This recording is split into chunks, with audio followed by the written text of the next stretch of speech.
도이치모터스 주가 조작 혐의를 받고 있는 권오수 회장의 재판이 모레 시작됩니다. 이번 사건과 관련해서는 국민의힘 윤석열 대선 후보의 부인 김건희 씨도 고발 상태인데요. 검찰은 수사를 계속하고 있다고 밝혔습니다. 네, 이번 사건을 비롯한 주요 사건 이슈 두 분과 자세히 살펴보겠습니다. 장윤미 변호사 그리고 이웅혁 건국대 경찰학과 교수 나오셨습니다. 어서 오십시오. 네, 안녕하세요. 안녕하십니까. 도이치모터스 주가 조작 관련해서 권오수 회장이 이제 구속이 됐고 재판이 모레 열립니다. 자, 권오수 회장이 받고 있는 혐의는 구체적으로 뭐가 됩니까? 네, 권오수 회장은 도이치모터스의 회장 직책에 있었을 뿐만 아니라 본인이 최대 주주였습니다. 그렇군요. 그런데 예. 2009년 12월부터 2012년 12월까지 그러니까 무려 한 만 3년여에 걸쳐서 예. 시세 조정을 인위적으로 했다라는 혐의를 받고 있는데 구체적으로 어떤 방법을 동원했냐면 이게 어떤 기관으로부터 투자를 받는 호재성 이슈가 있었을 때 이 부분이 내부 이제 정보임에도 불구하고 외부에 인위적으로 알려서 이 주식 가격을 띄우는데 또 예. 이 역할을 했다라는 부분이 있고 또 굉장히 대규모로 무려 한 1,661만 주 그리고 이걸 금액으로 환산하면 한 654억 원어치가 되는데 이 정도의 대규모로 주가 조작을 했다는 게 지금 검찰의 혐의이기 때문에 여러 이른바 선수라고 불리는 사람들을 동원합니다. 그래서 허위 매수를 내서 대량으로 사실 매매가 이루어지는 것처럼 가장으로 이 주식을 많이 가격을 띄우기도 했고 이런 여러 가지 일련의 과정 중에 이른바 김건희 씨가 쩐주 역할을 한 게 아닌가라는 혐의를 받고 있는 부분이 있어서 이와 관련해서 재판이 이 권오수 회장에 대해서는 진행 중이고 예. 다음 주 화요일 날 공판 준비기일 그러니까 쟁점이 복잡한 형사사건 같은 경우에 어떤 입증 방법과 향후 뭐 어떤 증인을 부를 것인지를 미리 점검을 하는 그 절차가 열리게 됩니다. 그렇군요. 이웅혁 교수님. 네. 이 사건이 그러니까 10년 전에 있었던 사건인데요. 이번에 다시 수사가 진행되는 게 어떤 이유 때문입니까? 일단 처음에 그 2013년도에 그 경찰의 그 내사가 진행이 됐었습니다. 2013년에 내사가 네. 있었군요. 예, 그래서 내사 보고서가 이미 그 작성이 되었었던 것인데 이번 그 사안과 관련돼서 고발이 사실은 그 이루어졌죠. 네. 그 당시에 그 경찰의 내사가 왜 더 이상 진전이 안 되었던 것인가? 혹시 다른 이른바 그 외력과 공적인 지위를 이용한 그 윤석열 후보 측의 예. 혹시 수사를 막기 위한 것은 있었던 것은 아닌가라고 하는 의혹 때문에 사실은 이 수사가 다시 그 시작이 되었던 것이고요. 그렇군요. 그리고 예. 사실은 이제 그 주가 조작이라고 하는 것 자체가 실질적으로 밝히는 것은 상당히 쉽지는 않습니다. 다만 일단 그 기소가 이루어지는 시점에서는 구속되는 경우가 좀 많이 있는 것이죠. 이제 그런 그 상황에서 나름대로 지금 그 통정 거래라든가 예. 또는 일정한 선수끼리 이른바 또 구렁이 작전이라고 하는 얘기도 있고요. 릴레이 작전도 있습니다. 즉 고가의 그 매수를 순차적으로 이렇게 연결시키는 이런 것들이죠. 네. 아마 이것과 관련돼서는 수사기관이 분명한 증거를 그 확보를 했기 때문에 적어도 그 5명 이른바 권오수 회장을 포함한 선수 등을 포함한 이 5명에 대해서는 구속 기소가 이루어진 것이고요. 예. 나머지 사실은 그 9명에 대해서도 일부는 약식 명령 또는 불구속 그 기소 등의 14명의 주가 조작에 대한 혐의가 아마 그 내일 모레부터 본격적인 재판이 시작될 상황인 것이죠. 네. 그렇군요.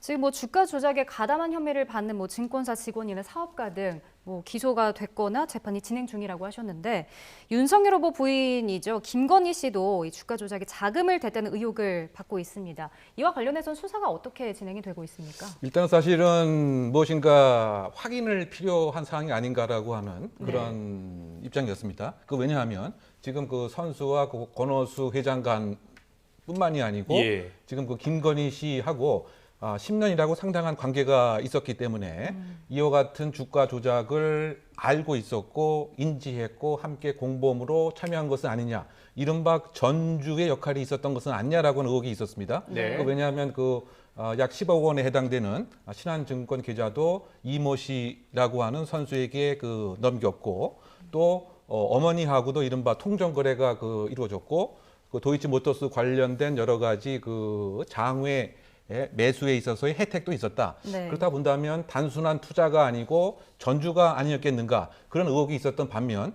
이것에 이제 반대되는 시각은 사실상 그 믿고서 투자를 시도를 했지만 결론적으로는 손해를 본 것에 불과하다. 즉 바꿔 얘기하면 적극적인 공범자가 아니고 91명 중에 한 명인 그 투자자에 그 불과한 것이다. 이런 입장이 그 부딪혔습니다. 그래서 그 수사 당국에서는 소환을 할 가능성도 있었던 것은 아닌가 우리가 그 예측을 했었는데 공식적인 소환은 없었던 것으로 알려져 있고요.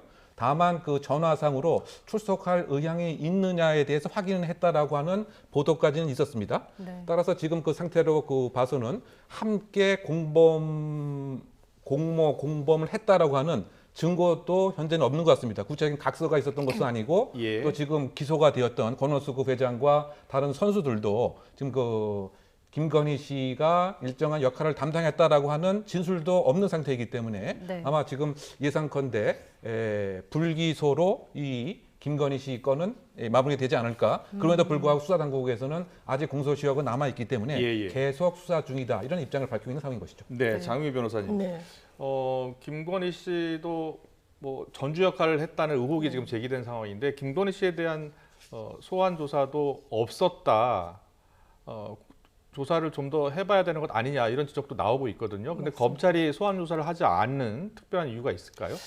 만약에 소환 조사조차 하지 않고 이 사건을 불기소로 매듭 짓는다면 사실 네. 검찰이 사실 그 뭔가 대선 주자 어떤 정치권의 눈치 보기 아니냐라는 비판을 자초할 여지는 상당히 높아 보입니다. 예. 지금 교수님 말씀하신 것처럼 김건희 씨가 이 건과 연루됐다는 여러 흔적들이 나오고 있고 또 하나는 이 두창섬유라고 권오수 회장이 본인의 부인 명의로 갖고 있던 가족 회사가 있는데 거기서 무려 8억 원어치의 주식을 블록딜 형식, 그러니까 이게 시세에 영향을 주지 않기 위해서 장 외에 반영되도록 대량으로 매수했던 그런 사실관계가 드러난 부분도 있습니다. 예. 그렇다면 이게 특수관계가 아니라면 단순히 뭐 전주 역할 내지는 투자자로서 손해를 보고 그친 역할에 그냥 머물 것인가에 대해서는 좀 합리적인 의심이 제기되는 부분이 있어서 만약에 서면 조사조차 하지 않고 매듭을 짓는다면 이 부분에 대해서는 오히려 이 윤석열 후보에게 역풍이 불 수도 있는 여지가 열려 있다. 이렇게 좀 예측이 됩니다. 네, 지금 뭐 대선이 내년 3월이지 네. 않습니까? 이제 90여일도 앞두고 있지 않은데 이 전에 그럼 김건희 씨 수사와 관련해서 결과가 좀 나올 거라고 보시나요? 사실상 좀 빨리 매듭 지어줘야 되는 게 검찰의 숙제가 아닌가라는 생각이 들고 지금 네. 뭐 여야 할 거 없이 여러 대선 주자를 향한 검찰 공수처의 수사들이 있는데 특히 윤석열 후보를 겨냥했던 공수처 수사는 상당히 좀 주춤하고 있는 측면이 있습니다. 고발장 사주 의혹도 뭐 손준성 검사가 2차례나 영장이 기각되면서 사실상 수사 동력을 잃었고 뭐 판사 사찰 문건도 손준성 검사가 입원하면서 이 연결고리에 대한 수사가 대단히 진척되기 어려울 겁니다. 그래서 사실상 윤석열 후보 그 자체에 대한 어떤 여러 가지 의혹이 규명되긴 어려울 것으로 보이는데 다만 김건희 씨와 그 장모에 대한 여러 가지 의혹들, 뭐 양평 아파트 뭐와 관련해서 그리고 지금 계속 말씀드리는 도이치 모터스와 관련해서는 아마 윤곽이 좀 더 뚜렷하기 때문에 이게 드러날 가능성이 상대적으로 좀 높아 보이는 부분이 있고 다만 윤석열 후보가 이 김건희 씨와 결혼하기 이전에 있었던 일들이기 때문에 이 부분과 관련해서 윤석열 후보에 대한 정치적 부담이 어느 정도까지 미칠 것인가는 뭐 유권자들의 판단 몫으로 남게 될 것 같습니다. 네. 네. 이용욱 교수님, 불기소 기소 가능성이 거론되고 있는 이유는 어디에 있습니까? 그러니까 지금 일단은 10년이라고 하는 친목 관계 이상의 사실은 그 주식 거래를 알고 있었을 가능성이 있었던 것은 아닌가 이 부분인 것 같고요. 예. 더군다나 지금 좀 의혹을 사는 부분 중에 관련돼서 그 윤석열 후보가 통장의 일부를 이렇게 보여줬었는데 그게 그 특정적 1월부터 특정 기간입니다. 그런데 사실은 주가가 가장 상승했을 때 그것에 관한 통장 기록은 아닌 이런 부분이기 예, 때문에 예. 사실상 주가가 8,000원까지 올라갔을 때 이후에 그 통장 내역이 아직 확인이 안 된 이런 점이 있다 보니까 이 통장이 발견이 되게 되면 기소의 가능성도 있지 않았던가 이렇게 보고 있는 이런 시각인 것이죠. 하지만 법조계에서는 전체적으로 봤을 때는 불기소 가능성이 더 높다는 겁니까, 그러면? 네, 현재는 그 불기소의 가능성이 크다고 보는 것인데요. 예. 왜냐하면 일단은 지금 기소된 이런 그 공모자가 김건희 씨가 관여를 했다라고 하는 진술이 일단 확보가 돼야 되는데 예, 예. 이 자체가 전혀 확보가 안 된 거죠.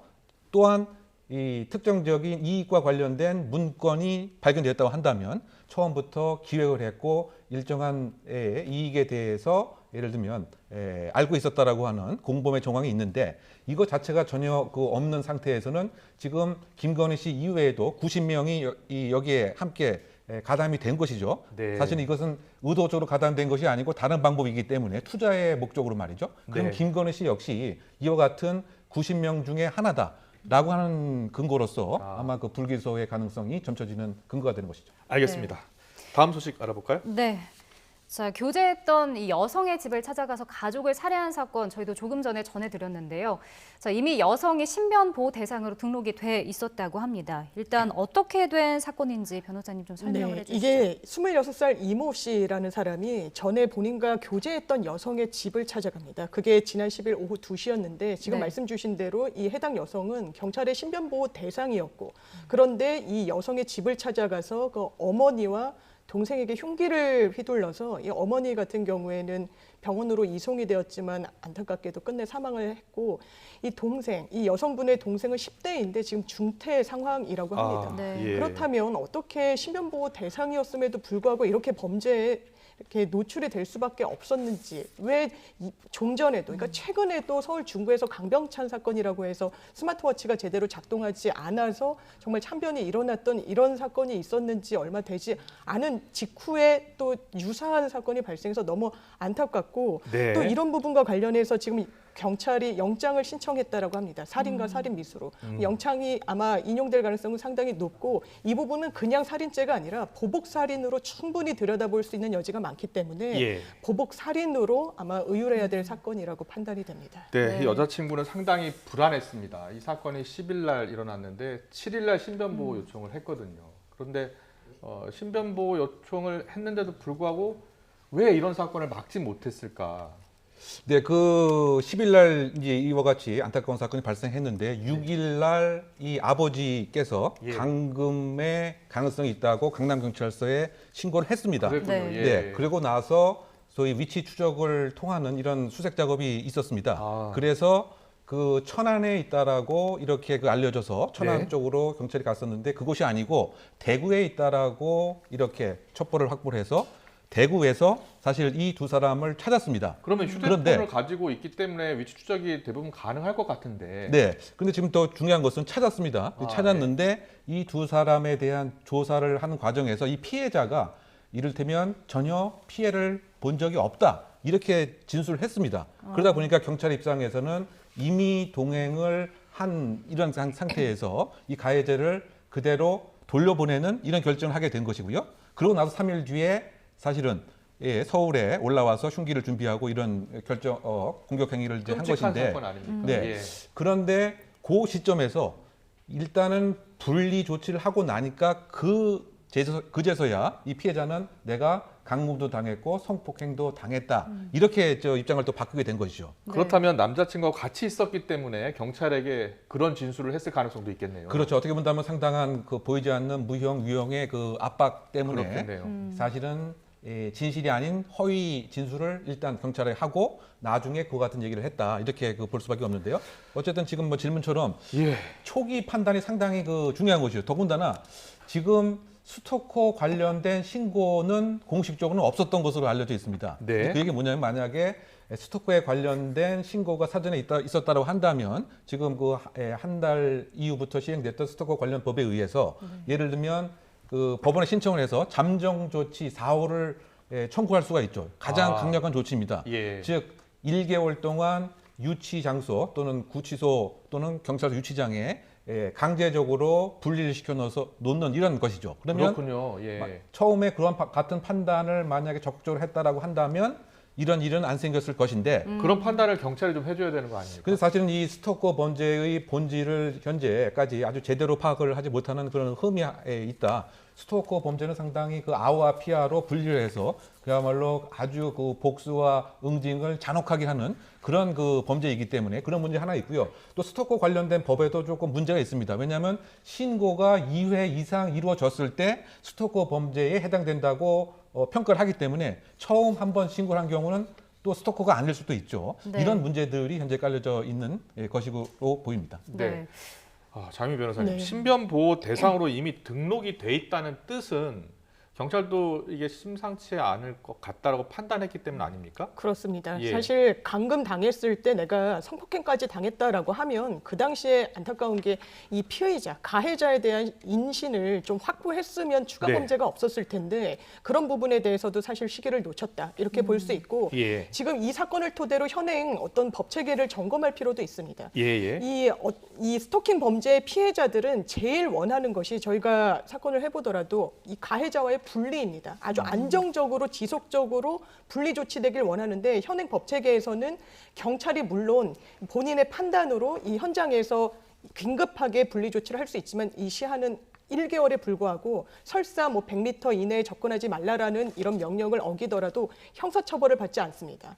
물론 그 이후에 법원의 어떤 사후 승인을 받아서 접근금지 처분을 받더라도 이 부분과 관련해서 어기게 되면은 징역 2년 이하의 형사처벌을 받게 되지만 법원의 규정이 있어도 6개월 정도가 최장 기간입니다. 그렇기 때문에 어떤 가해자가 아니라 피해자 중심 그리고 스토킹 범죄는 모든 개인 정보 그러니까 본인의 직장, 가족 관계 그리고 어떤 주거지가 타 상대한테 노출될 가능성이 너무 높아서 이런 식으로 가족까지 강력 범죄에 노출되는 경우가 많기 때문에 좀 더 피해자 중심으로 법 체계가 손질될 가능성이 좀 있어야 된다고 생각합니다. 예. 네. 저희 데이트 폭력이나 보복 살인, 스토킹 사례가 잇따라 지금 발생하고 있습니다. 뭐 신변보호 여성도 지금 늘어나고 있는데 경찰의 대응이 좀 허술하다라는 비판도 나오고 인력이 부족하다는 지적도 있더라고요. 어떻게 보시나요? 일단 이제 그 신변 보호를 요청하는 그 건수가 네. 상당히 그 급증하고 있는 이런 상태입니다. 그렇네요. 그 최근 예. 몇 년에 그 비춰보면 상당히 가파르게 증가하고 있고요. 네. 뭐 현재까지 약 2만 명의 신고 건수에 육박을 하는데 네. 이것을 전국에 있는 250개 정도의 경찰서로 나누어 보면 한 경찰서당 무려 80건 이상의 신변 보호를 요청하고 있는 이런 상황인 것이죠. 네. 근데 현실적으로 이와 같은 신변 보호를 다 밀착해서 하는 것은 한계가 있을 수밖에 없는 그런 상황입니다. 예. 더군다나 그 용어 자체가 이제 신변 보호라고 이렇게 칭하다 보니까 마치 그 개인 그 경호원이 바로 옆에서 이렇게 보호해 주는 것으로 생각하지만 실제로는 또 그것도 아닌 것입니다. 따라서 이 신변 보호에 관한 기본 개념을 지금 경찰에서도 이렇게 그 바꾸는 이런 상태가 있는 것인데 가장 핵심적인 것은 피해자에게 어떤 장소를 제공하거나 또 피해자의 접근하는 공격 행위를 막는 이 패러다임보다는 이 가해자의 기본적인 위치 자체를 제한하는 이런 접근이 더 필요한 것이죠. 왜냐하면 마음을 먹고 공격하는 경우에는 이번에 그 서울 저동 명동에서 발생한 사건도 마찬가지였고요. 예. 이번 사건도 이제 마찬가지인 것이죠. 따라서 그 피해자에 대한 적극적인 지원과 인원수를 늘리는 이런 이 경찰 보호에 대한 개선뿐만이 아니고 가해자를 처음부터 빨리 판단해서 그야말로 이격시켜서 아예 접근을 하지 못하는 가해자 격리 중심의 패러다임이 더 효과가 있지 않나 생각해 봅니다. 네, 장 변호사님. 네. 지난달 말에도 서울 중구 오피스텔 30대 여성 머리에 피를 흘린 채 쓰러졌었고 당시에 스마트워치를 차고 있었고 그 스마트워치로 눌렀다고 하거든요. 네. 그런데 실제로 경찰이 도착한 시간이 너무 늦어서 맞습니다. 안타깝게 이분도 이송 중 사망했다는 소식이거든요. 그러니까 스마트워치를 보급한다고 해도 이것을 빠르게 누르면 신속한 이 대처가 이루어져야 되지 않겠습니까? 그렇습니다. 저희가 예. 피해자를 조력하는 경우에 스마트워치는 대단히 좀 많이 보급이 되긴 합니다. 이렇게 예, 지원을 예. 해주긴 하는데 실제로 많이 오류가 나고 작동을 안 하는 경우가 많아서 뭐 교체하기도 하는 게 좀 비일비재하기도 하고요. 그리고 이 중구 사건 같은 경우에는 사실 이 너무 간격이 크다 보니까 잘못된 장소로 경찰이 스마트워치에 기반해서 출동을 하고 진짜 현장을 놓쳐서 이게 범행의 피해가 커졌던 그런 부분이 있습니다. 너무 안타까운 게 유가족분들께서 이 사실관계에 관련해서 오히려 이 피해자분이 살아계셨을 때 휴대전화 SOS 기능을 했을 때 주변인들에게 더 빨리 연락이 가고 더 예. 빨리 조치가 됐다. 아니 어떻게 국가에서 보급하는 스마트워치가 개인이 이용하는 휴대폰 SOS 기능보다도 떨어질 수가 있느냐라고 사실상 절규를 하였는데 이런 부분에 대해서는 기술적 보완도 반드시 필요하고 추가적으로 가능하다면 이게 피해자에게 지급하는 부분도 있겠지만 어떤 가해자의 어떤 운신을 좀 제한하는 의미에서 가해자에게 지급해서 뭔가 조치를 취할 필요성도 좀 제기가 되고 있는 상황입니다. 네, 이문 교수님. 네. 만약에 상대에게 위협을 느꼈을 경우에 어떻게 대응하는 게 가장 좋은 방법입니까? 그러니까 그 스토커의 가장 그 특징이 네. 자신의 그 지속적인 요구를 유지하고 확인하려고 하는 행동 징후가 있습니다. 아, 이것을 먼저 그 빨리 파악하는 것이 그 필요하겠죠. 네. 뭐 대표적인 사례가 전화를 왜 이렇게 빨리 안 받느냐에서부터 어디 갔느냐에서부터 휴대폰 번호 좀 보자에서부터 이메일도 확인하자.